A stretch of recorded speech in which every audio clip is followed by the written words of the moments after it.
Nous sommes à quelques mètres seulement de la piste des 24 heures du Mans. C'est ici que vont courir pendant 24 heures les pilotes de l'épreuve. Et moi aussi, eh bien, je vais reconnaître la piste. Alors vous le voyez, ma voiture est prête. C'est une Porsche 911 Turbo S de 580 chevaux. Les casques sont sur le toit et mon instructeur, parce que je ne vais pas être tout seul, Marc Vives. Alors, c'est pas n'importe quel circuit, le circuit des 24 heures du Mans. Et non, on rentre dans la légende et surtout, il faut savoir, c'est un circuit qui est très rapide. On va atteindre plus de 300 km/h avec cette voiture-là. On va apprendre déjà à bien freiner pour pouvoir bien entrer dans le virage et à bien en sortir surtout.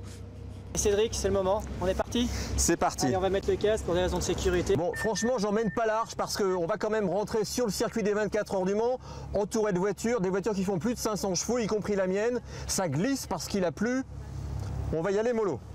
C'est une occasion rarissime de pouvoir rouler ici sur les 13 km du tracé que vont parcourir les pilotes pendant 24 heures. Ah la vache, Voilà, ça y est, on y est là. ça fait quelque chose. Je fais les 24 heures du Mans. En plus, on nous place comme sur une vraie grille de départ. Et c'est parti. Je fais les premiers tours sans connaître le long tracé. Je ne sais pas de quel côté part le prochain virage. Bref, c'est pas terrible. Deuxième difficulté, les grosses averses qui réduisent la vision et l'adhérence. Je passe du sec au mouillé pendant le même tour. Mais avec un peu de temps, je reconnais les lieux et je peaufine ma technique dans les virages. Sur la ligne droite des Hunaudières, la plus rapide, je roule à 250 km/h. Les pilotes atteignent eux plus de 300.